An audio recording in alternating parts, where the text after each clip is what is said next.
इस वक्त इस रोड से गुजर रहे हैं जो कि पेशावर और कराची के दरमियान में मुख्तसर तरीन रास्ता है। और उस सड़क के अभी हमने देखा कि बहुत बुरे हालात हैं, बहुत बड़े बड़े खड्डे हैं जो कि आमतौर पे भी वहाँ मौजूद हैं, जिसमें कि हमें बताया गया कि मट्टी डाल दी जाती है हुकूमत की तरफ से, लेकिन अभी वो पानी से भरे हुए हैं। और वही बात है कि ज़िंदगी उसी तरह फिर भी रवां दवां है, लोगों ने दुकानें भी खोली हुई हैं, उसी तरह ट्रक सामान से लदे हुए गुजर रहे हैं। तो एक ख़ास बात है हमारे मुल्क की कि हमारी जो है ना आखिरी वक्त तक ये कोशिश होती है, आखिरी हद तक ये कोशिश होती है कि हम ज़िंदगी को अपनी नॉर्मल तरीके से चलाते रहें। यही जज्बा था शायद कि हम कोरोना में भी सरवाइव कर गए। बहुत सारे मुल्क हमारी मिसालें देते हैं, यही जज्बा अभी भी नज़र आता है कि सैलाब की सूरत हाल है, लेकिन लोग अपने अपने कारोबारों में अपने अपने जो है कामों में मसरूफ़ नज़र आते हैं। और अब इसके बाद फिर हम जाएंगे उस इदारे में जो यहाँ पर काम कर रहा है सैलाब ज़दगान के लिए, उनसे हम एक ब्रीफिंग लेंगे और फिर हम उन इलाकों में आपको लेकर जाएंगे जहाँ पर आप और उन लोगों से मिलवाएंगे जो आपकी तवज्जो, हुकूमत की तवज्जो, हम सब की तवज्जो के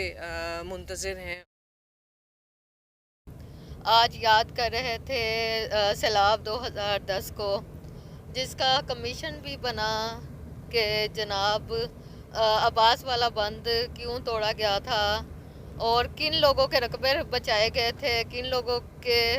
कच्चे घर ज़ेरे आब आ गए थे जो बिल्कुल सैलाब के रास्ते में भी नहीं थे। तो उसके कमीशन की रिपोर्ट भी आ गई, सारा कुछ आ गई, लेकिन हुकूमत ने अपनी उस पर ही रखा ना, आवाम को उसके हवाले से कुछ नहीं पता। और अभी भी बहुत सारी चीज़ें आवाम के लिए मख्फी हैं, उनको रातों रात भगाया जाता है। एक किसी को 2 घंटे के नोटिस पे, किसी को 3 घंटे के नोटिस पे ये कहा जाता है कि जनाब आपको अर्ली वार्निंग दे रहे हैं और आप अपने घरों से भागें। कोई यानी कि एक डिज़ास्टर जो कुदरती आफत होती है, एक सैलाब होता है, पत्थरों के सैलाब आ रहे हैं, क्योंकि वो जो ख़ास तौर पे कोहे सुलेमान का इलाका है, जो रोद कोयों का सैलाब है, उसमें पानी में पत्थर भी आते हैं और रेत आती है, लोगों के जो अमलाक है वो उड़ जाती हैं, लोगों को अपने खेत नज़र नहीं आते। वहाँ लोग रातों रात घर कैसे अपने खाली करके और क्या क्या चीज़ उठाएंगे। आप ये देखें, हमारे आपने देखे गरीब बच्चे हमारा साहिबा कैसे वो स्कूलों में पैदल जाते हैं, 10-10 किलोमीटर का पैदल सफ़र करके जाते हैं और उन बच्चों के सर्टिफिकेट नहीं मिलते। फिर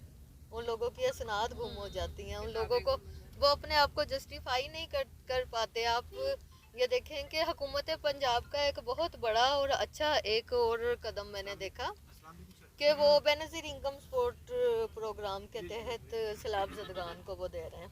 लेकिन हमारे सैलाब ज़दगान का अब सबसे बड़ा जो अलमिया होगा वो ये कि उनके शनाख्ती कार्ड उनको नहीं मिलेंगे, क्योंकि वो बहुत कुछ अपने घरों में छोड़ आए हैं और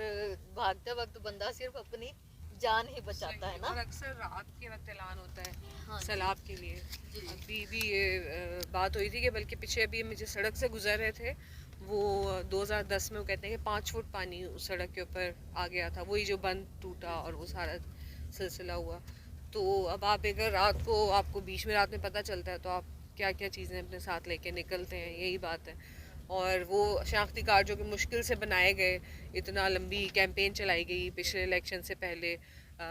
शायद उसकी अहमियत भी उस तरह यहाँ के लोगों को ना मालूम हो गया। आपको दोबारा बनाने के लिए फिर वही प्रोसेस है, उससे गुजरना पड़ेगा। तो ये तो खैर छोटी चीज़ है। अभी तो सबसे बड़ा मसला, जैसे इमराना ने कहा कि